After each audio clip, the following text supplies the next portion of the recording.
ప్రేక్షకులందరికీ నమస్కారం. కుంభరాశి వారికి 2025 ఏప్రిల్ 1 బుధవారం రోజు గోచార రీత్యా కుంభరాశి వారికి ఎలాంటి శుభ అశుభ ఫలితాలు కలగబోతున్నాయి, ఇంకా వీరు ఎలాంటి పరిహారాలు చేయాలి అనే విషయాన్ని తెలుసుకోబోయే ముందు మీరు ఏమైనా సమస్యలతో బాధపడుతుంటే వాటి పరిష్కారం కోసం మీరు మా గురువు గారి 8074222517 నెంబర్కి కాల్ చేసి మీ సమస్యలకి తగిన పరిష్కారం పొందండి. ఖచ్చితంగా మీ సమస్య పరిష్కారం అవుతుంది. అలాగే మీరు మొదటిసారి మా ఛానల్ని చూస్తున్నట్లయితే వెంటనే సబ్స్క్రైబ్ చేసుకోండి. ఇక పూర్తి వివరాల్లోకి వెళ్ళినట్లయితే ఈరోజు కుంభరాశి వారికి ఈ కాలంలో జీవితంలో కొన్ని ముఖ్యమైన విధాన మార్పులు చోటు చేసుకునే అవకాశం ఉంది.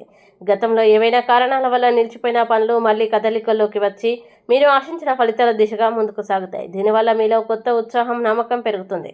మీరు ముందుగా చేసిన కృషికి ఇప్పుడు ఫలితం దక్కే సూచనలు ఉన్నాయి. ఉద్యోగ రంగంలో బాధ్యతలు కొంత పెరిగే అవకాశం ఉంది. అయితే మీరు చూపించే నిబద్ధత, పని పట్ల శ్రద్ధ కారణంగా మీ ప్రతిభకు మంచి గుర్తింపు లభిస్తుంది. పై అధికారుల నుంచి ప్రశంసలు రావచ్చు. ఇది భవిష్యత్తులో మీ ఎదుగుదలకి దోహదపడుతుంది. వ్యాపారస్తులు కూడా నెమ్మదిగా కానీ స్థిరమైన అభివృద్ధిని గమనించగలుగుతారు.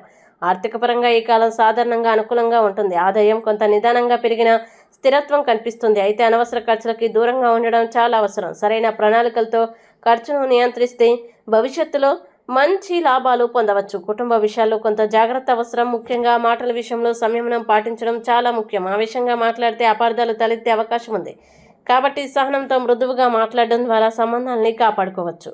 ఆరోగ్యపరంగా అలసట, నిద్రలేమి వంటి చిన్న సమస్యలు ఎదురయ్యే సూచనలు ఉన్నాయి. కాబట్టి సమయానికి విశ్రాంతి తీసుకోవడం, ఆహార నియమాలు పాటించడం అవసరం. మొత్తంగా ఈ కాలం సహనం, క్రమశిక్షణతో ముందుకు సాగితే అదృష్టం మీకు అనుకూలంగా మారి మంచి ఫలితాల్ని అందించే సమయంగా చెప్పవచ్చు. ఇక కుంభరాశి వారు ఈ రోజు వచ్చే ఇబ్బందుల్ని అధిగమించడానికి, అనుకూల పరిస్థితులు ఏర్పడడానికి శ్రీ శబరిగిరి షష్టక స్తోత్రం పారాయణం చేస్తే ఈ రోజంతా శుభప్రదంగా ఉంటుంది. ఈ వీడియోని లైక్ చేయండి, షేర్ చేయండి. మరియు ఇలాంటి మరిన్ని రాశి ఫలాల కోసం మా ఛానల్ని ఇప్పుడే సబ్స్క్రైబ్ చేయండి. అలాగే మీ రాశి కుంభరాశి అయితే కామెంట్లో తప్పకుండా ఎస్ అని రాయండి. ఇక మీరు అనుకున్న ప్రతి పని విజయవంతం కావాలని కోరుకుంటూ సర్వే జన సుఖినో భవంతు.